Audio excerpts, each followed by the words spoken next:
देखिए, आपने आंसर अच्छे लिखे हैं। 3 मार्कर में तो कोई विशेष कमी नहीं है। 3 मार्कर में तो नंबर बढ़िया मिले हैं आपको।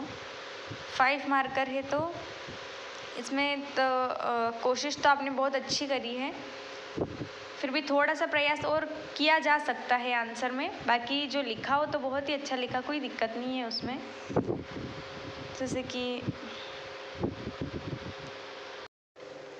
धार्मिक नीति में आप और ये लिख सकते थे कि इन्होंने तीर्थ यात्रा करके समाप्ति करी ताकि लोग तीर्थ यात्रा पर जा सके। और आप यहाँ डाल सकते हैं कि इन्होंने ट्रांसलेशन विभाग, अनुवाद विभाग की स्थापना भी करी, जहाँ पर अलग अलग धर्मों के ग्रंथों को ट्रांसलेट किया जाता था उनकी, ताकि उन सभी धर्मों की कुछ जो भी अच्छी चीज़ें उनको पढ़ा जा सके।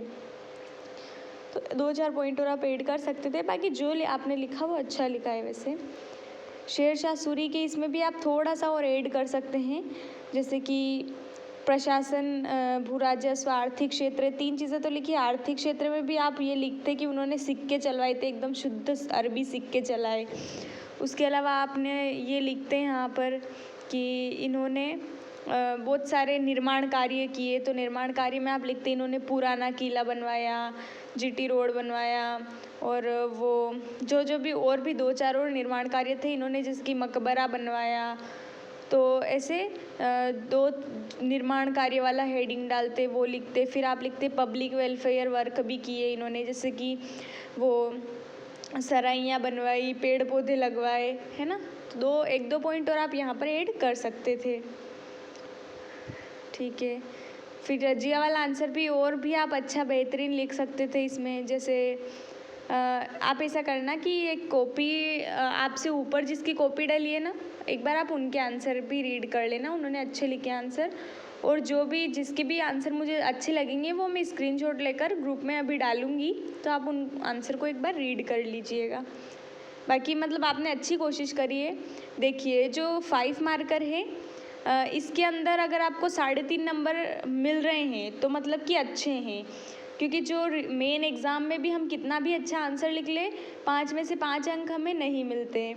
लेकिन अगर 5 में से 3.5 नंबर हमको मिल रहे हैं, मतलब कि हमने अच्छा आंसर लिखा है, तो 5 में से 3.5 आपको मिल गए हैं, मतलब कि आप आंसर बहुत अच्छा लिख रहे हैं। 3 मिले हैं, मतलब कि आपको सुधार करने की थोड़ी सी और आवश्यकता है। ऐसा अब आपकी फॉर्मेट में कोई दिक्कत नहीं है, बस थोड़ा सा कंटेंट और आप ऐड कर दें इसमें तो बढ़िया रहेगा। जैसे कि ये अलाउद्दीन के साम्राज्य विस्तार की नीति है, तो इसमें आपको 2 ही मिले। इस नीति में आप लिखते जैसे कि पॉइंट बनाते, पहला दक्षिण की नीति। तो दक्षिण की नीति में इन्होंने जैसे कि होयसेल, काकतीय, द्वार समुद्रम और यादव वंश और इनको जीता, तो वो दक्षिण नीति के अंतर्गत आ जाएंगे। फिर आप लिखें कि इसमें नॉर्थ में, उत्तर में जो अभियान चला, उत्तर अभियान, उसमें आप लिखे जैसे कि चित्तौड़ के राणा रतन सिंह को इन्होंने हराया। उसके अलावा और भी राजपूतों से युद्ध किया, तो उनसे इन्होंने जो भी उससे इनका साम्राज्य विस्तार हुआ। फिर और पॉइंट आप यहाँ डालें कि मैट्रिमोनियल पॉलिसी, जैसे कि विवाह करने वाली जो नीति रहती है ना, कि विवाह करके भी हम साम्राज्य का विस्तार कर सकते, तो उस नीति का भी इन्होंने पालन किया। और उसके अलावा आप और डालें कि युद्ध करो और जीतो की नीति, है ना, कि इसके अलावा भी उन्होंने और कई क्षेत्र युद्ध करके जीते।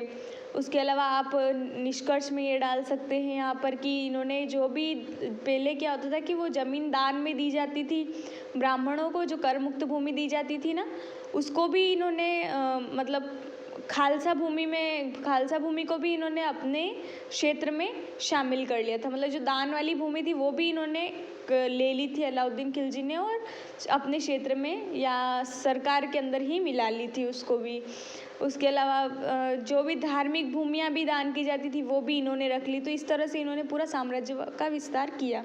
तो यहाँ पर इस आंसर में कंटेंट की बहुत कमी रही, इसलिए दो ही नंबर मिले।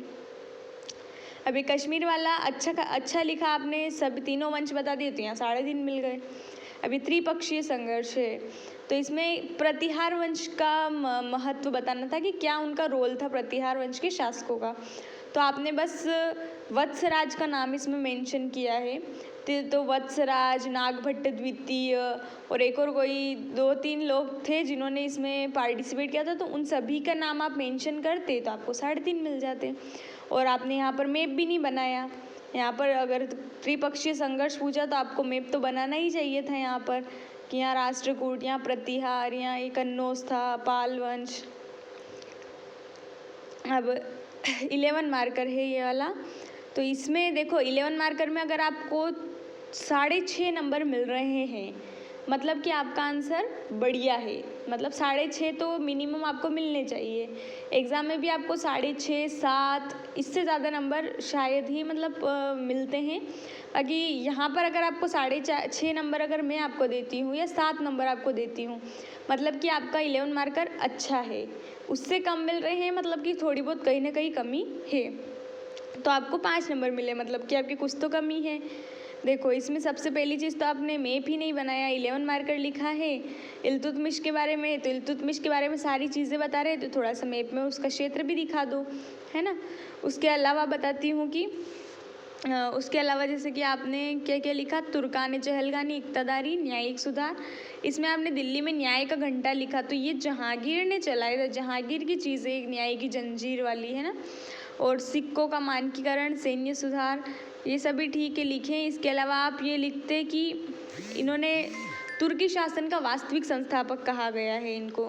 तो आंसर तो बढ़िया लिखा, पर इसमें थोड़ा आप वो इनके निर्माण कार्य को भी ऐड कर सकते थे, कि निर्माण कार्य जो इन्होंने बनवाए उसमें इन्होंने, क्योंकि अब इन्होंने बनवाए तुर्क थे, तो इन्होंने कहीं कहीं तुर्की चीज़ों की उसमें झलक दिखाई है वास्तुकला में।